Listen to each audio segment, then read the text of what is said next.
Yeehaw! Welcome to Final Space. Yeehaw, welcome to London. I'm in London. My name is London, and it's going to take 5 to 9 days. Sorry, did I say 9? I meant 57 weeks to complete this. Welcome back for another episode. TERA CON Prime Time. Season 3, Episode 4, Final Space. One of us. Among us. Please don't. Are we going to be making those jokes this episode? Please don't. Why don't you stay tuned and find out? Anyways, my name is Jeremy. And my name is Josh. And so what are we rating this week, Joshua? What's the cookie scale for you? I think I'm going to go 8 out of 10 cookies. And why is that? It just felt generic good, but it didn't, stick out to me. It felt like a whole status quo thing where it's like, we need to rescue these guys, and they're captured and all that jazz. So it was a good episode, but, not earth-shattering, breaking point episode. Just good. I don't know. What about you, Jeremy? What did you think? How many cookies did you rate this? See, I would agree. I would agree that it's an 8 out of 10 episode, but I'm a little more positive. I did like this episode, mostly because, as we talked about Tribor leading a resistance. And wouldn't you know what happened in this episode? Tribor starts leading a resistance. Well, yeah. But he won't do it until you actually say the word resistance. Are you absolutely married to that idea? Yeah.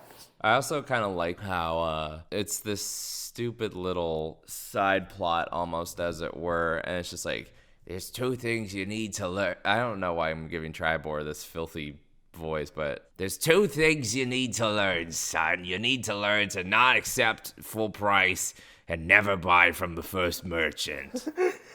I think it's funny how there's an entire civilization inside of Final Space. Well, not even so much inside of Final Space, because I mean by that definition, Earth is a civilization inside Final Space. Well, yeah, but assuming everyone on Earth is literally dead except for Kevin. Anyways, the merchant happens to be the one that Tribor and Quattro, 3 and 4, TriSquats. That's their team name. I just came up with that. Do you think it's a generational thing where it's just the name of the generation takes a number? Sure, but we're gonna call them TriSquats now as a duo. TriSquats. TriSquats finds the merchant, and the merchant just imagine being the merchant, just please help us, defeat our enemies. And the one thing that would stop these outsiders from helping you is if you didn't say their names, having that burden on your shoulders, we could have lived if I just said their names, and asked them to help us. If only I called them the Resistance. Yeah, exactly. It's less so an inevitability, we obviously knew that they were going to rejoin together, the team squad that is. So the exploration now of the Lord Commander actually being an all-powerful being now, can deflect laser bullets, can destroy them with a snap of his fingers, And he doesn't disintegrate when he uses his powers. Yeah, and well, not so much as we know so far, but he doesn't seem to be affected by using his powers, yes. Dude pulled himself back together after a headshot. Well, and and so that's the thing, and we'll get into that. But for the most part, this episode it starts off, Gary and Quinn are looking for the rest of the team. The other part of the team happens to be captured by the Lord Commander. Cheryl breaks free in classic, can't hold me from a prison, going off of her character and in season 2, and she's just generally a very selfish person, it seems. Yeah, I thought she was gonna straight up abandon them. I mean, yes, it definitely felt that way, and then, she happens to find, very conveniently, a little iPad, as it were, and get in contact with Gary. So while her motives for getting out were selfish, she was trying to get help for the rest of the team, or at least, like I said, it was for herself for the most part. It seemed like, definitely sort of selfish reasons in order to get help from Gary and the team. But like, I don't know. I guess that's what's written into her character, is that we as viewers still don't necessarily trust her, and especially with like her reunion with Gary once they finally like meet each other again. It's very awkward, and we haven't really gotten that sort of redemption arc from Cheryl, as it were, I guess. Where she maybe turns into a bit better of a person and more of a mother to Gary. Yeah, we've seen her do stuff like fancy flying, but that was pretty much it. Well, yeah, she's still the badass that she is, Right, She can fend for herself, which is fine. I'm not faulting that, but a little more growth of her character, not necessarily maturity, because she's probably like a 50s, 60s-year-old woman at this point, but maybe, a little more maturity in the sense of I'm ready to be a mother now, and I have an adult son now, as it were. So maybe exploring that a little more. And I have a grandkid to take care of. Nah. An adopted grandkid. Avocado, Lotocado, Fox, and Cheryl, they're all locked up. Cheryl escapes. Ash happens to be the one focused on by the Lord Commander because of her powers. And I guess by that extent, Invictus is also interested in her powers as well. Because this whole dynamic of, I can make you whole, I can offer you something, Do you want to be my protege? Yeah, exactly. My protege. Protegi. So yeah, side note, that's a little funny note with Locado.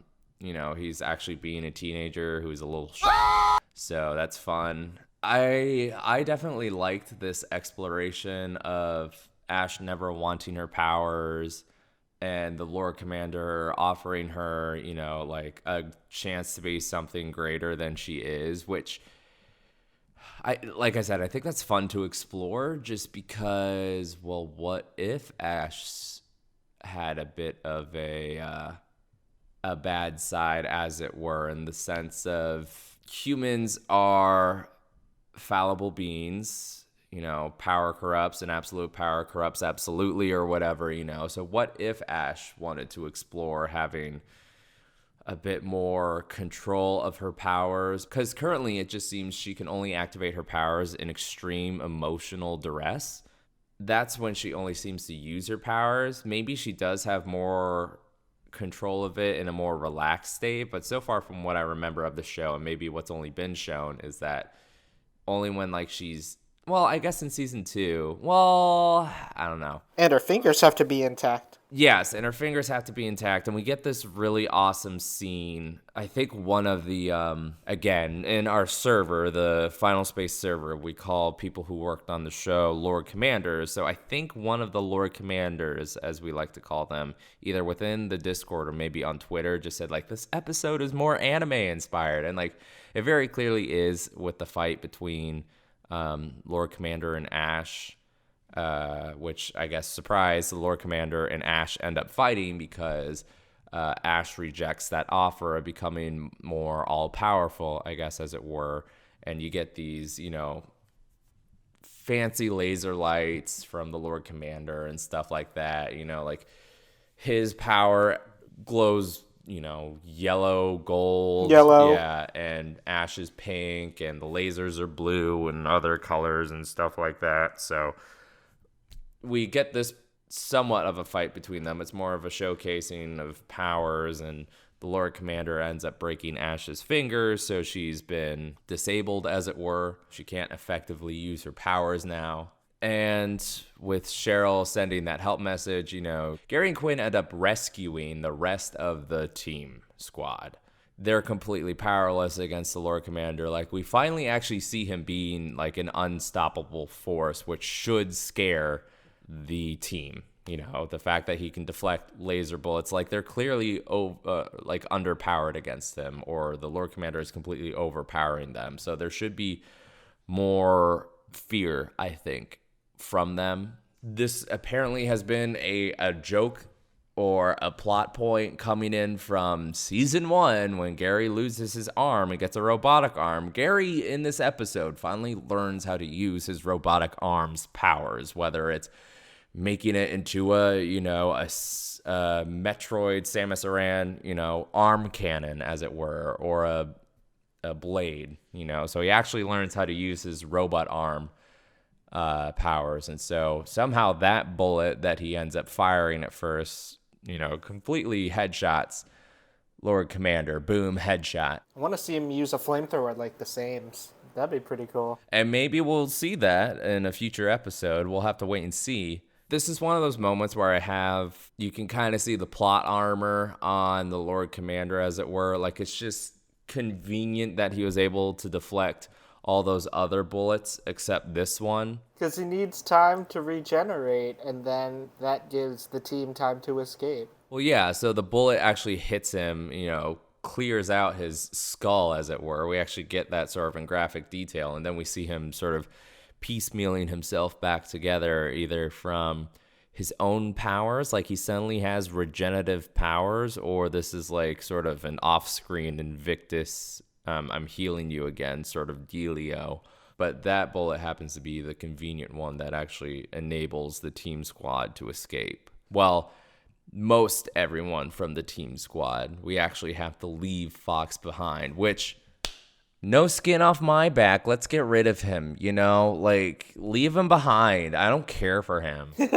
Now he's like literally being the sacrificial lamb where, they're trying to save him. I'll give them props for that, but they understand the impact of the moment, the severity of the moment, where if they don't run away, everyone's going to be killed, not just Fox. Well, and we don't even know that he's going to be killed. It's more so, everyone is going to fall prey. Be possessed. Yeah, everyone is going to fall prey to the Lord Commander and Invictus. Yeah, I would assume Invictus gets Mooncake, and suddenly, the show is just over because the baddies won, and I don't think the Resistance, despite what I think of TriSquats, I don't think they're powerful enough right now to defeat Invictus by themselves. Still can't get over that you're calling them TriSquats. I'm gonna make that a thing. That's gonna be my thing for the fandom. We're gonna call them TriSquats. Please don't. Quad bore is a little more fun, but I like TriSquats better. Quad bore. That just sounds weird. Did we just get through the entire episode in less than 20 minutes? Well, that's because that's what the episode was. It was primarily just rescue the team squad. I mean, we did have some other side journeys, like Biscuit is still this little comedic character, and I love him for being the little comedic character, as it were. With a side project or something. Yeah, you're not using your arm to your full potential. Can I attach it to Hugh's decrepit old body? I want to make a mech suit. No, I guess the only other thing that we have besides, like we kind of mentioned earlier, Kevin being out in London and so great. Off screen, we're going to have plot advance, which is fine. Like sometimes that just needs to happen. As long, I'm happy they at least showed that conversation on screen, so we at least know that it's happening. Because otherwise, if it's just like, all right, we got the team squad back. Hey, Kevin, is it all ready to go? Yep, it's all ready to go. No problems here. Like, that's a bit boring. So at least we saw the screen, conversation, and he's, kind of being a little flaky, but still having pure intentions. Like, I don't detect malice in him, so that's fine. Because otherwise, the only other thing in this episode that's sort of advancing the plot, as it were, is Quinn is succumbing to her final space poisoning. We can see it in the med bay. She only has 36 hours to live. Hugh scans her body, claims that he's a doctor, says she only has 36 hours to live. Quinn asks, you can't say this to anyone. He's like, but I have to. What happened to doctor-patient confidentiality? Huh, you're right. Okay. But I'm not a doctor. He was like, oh, you won this argument, I guess. That's the only other thing in this episode then, I guess, is now we have, okay, Quinn does not have much time left, and her time bomb, as it were, needs to be told within the next episode, or the second next episode, because otherwise, presumably, she dies. Like, point blank simple. They do not have what it takes to save her out in final space, I don't believe. And the Earth has been destroyed. So, like, it's hard to say whether or not the poison would sort of undo itself if they manage to get out of final space. Like, maybe this is just like a sort of deal where you have to be present in whatever it is, you know, like exposing, like trying to get a suntan, I guess, almost as it were. Like, you have to purposefully expose your body to the sun in order to get suntan. Final space suntan. Something like that. I mean, she's got a whole lot of radiation in her body, that's for sure. Yep, it's glowing. She's glowing. Yeah, like I said, that time bomb has to expose itself within the next episode or two. So we'll have that payoff as viewers, which is nice. We're still waiting on Avocado telling Little Cado he's adopted, and just the rest of the, I guess, of the A plot is, you know, just either escaping final space or defeating Invictus. So we still have a long ways to go. We still have 9 episodes left. Any sort of final thoughts on the episode, Josh, or where do you think the season is going? I mean, from this point, we are just 1/3 into the season, right? So there's a lot of ways this could go. It could, but I do know it's probably going to culminate in the whole, we're gonna meet back up on Earth. Invictus is gonna be on our heels, and no telling if we'll actually, like, if everybody's gonna make it through this. Because I mean, Quinn's poisoning is really getting close there. So I think we know where it's heading. We're probably gonna get there with a few twists and turns, but yeah, I think it's too early to tell, like, any big revelations or anything that might happen besides the plot points we already know. Yeah, Quinn is on her way out the door, as it were. Fox was left behind. And towards the end of the episode, like the final, you know, teaser, as it were, you know, we see the gang being chased by the Lord Commander. So now it really is, you know, Invictus / the Lord Commander on our tail. So either we have to deal with that every episode, you know, as it were. Now it's just going to be like a cat and mouse game. Like season 1. A human mouse game, yeah. Within final space, or we're somehow going to have to lose the Lord Commander following us. Well, we do know next week we got a big thing coming. As in a black hole that pulls ships out of Lightfold. Oh, is that in the teaser? I haven't seen that yet. Yeah, there's a teaser where it's like the ship being pulled out of Lightfold. Something about a young Quinn, I think.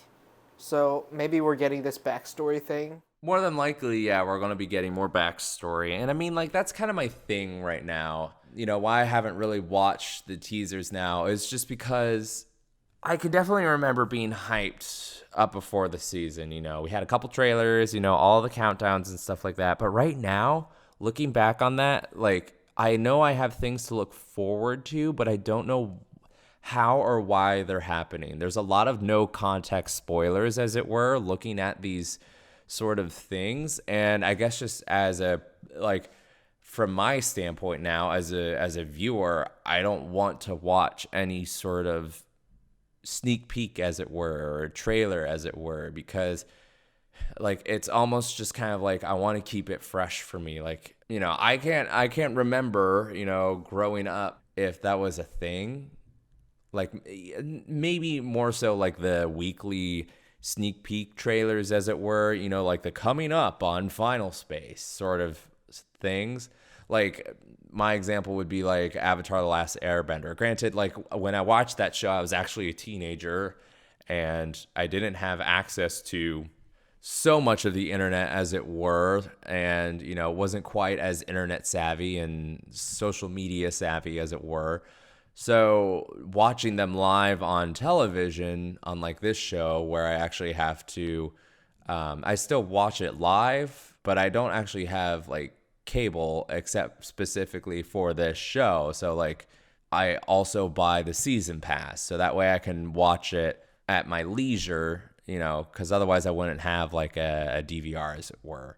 So seeing all these teasers and stuff like that, I almost kind of want to just look away, as it were, not watch them. So every week I have like this, sort of like fresh idea of not expecting what's going to come in the episode. So that way I'm actually a little more shocked. My reaction is a little more genuine, like, oh, I did not see that coming. Like, it's my own opinion about how I'm watching this season, but like it just seems like all of these, sort of no context spoilers, as it were. It's like I definitely remember some of them, but I'm definitely also purposely trying to not remember some of them just because I want to have that fresh sort of experience and it's not tainting my experience in any way seeing these previews and stuff like that, but I think it takes something out of it, the watching experience to me. Yeah, I think that's understandable because when we had the trailers coming out, I thought that was pretty fine. We had clips from various episodes. We didn't have context for it, but we got like a nice taste of it. But it's like it's kind of like a meal where if you kind of preview stuff too much before the actual meal, then the dinner isn't as tasty when you get to it because you've just been trying it beforehand. So you've kind of spoiled it for yourself. What you're saying is I've had too many breadsticks of Olive Garden, and now I can't have as much salad or pasta as I want. Now, why would you go to Olive Garden just to eat salad? Well, when you're here, you're family. This episode of TERA CON Prime Time is brought to you by Olive Garden. All-you-can-eat pasta bowl is now back in season. Yeah, we're looking. This episode is sponsored by Indeed. Olive Garden, please sponsor us. All right, that was another episode of TERA CON Prime Time. We hope to see you again in the future for episode 5. Did we happen to know what episode 5 is going to be called, Joshua, since I know you are one to keep up on the previews? Episode 5 looks like it will be called All the Moments Lost. All the Moments Lost. Okay. Well, before I get too lost in this episode, my name is Jeremy. Boo. My name is Josh, but that was terrible. And we will see you in the next episode, TERA CON Prime Time.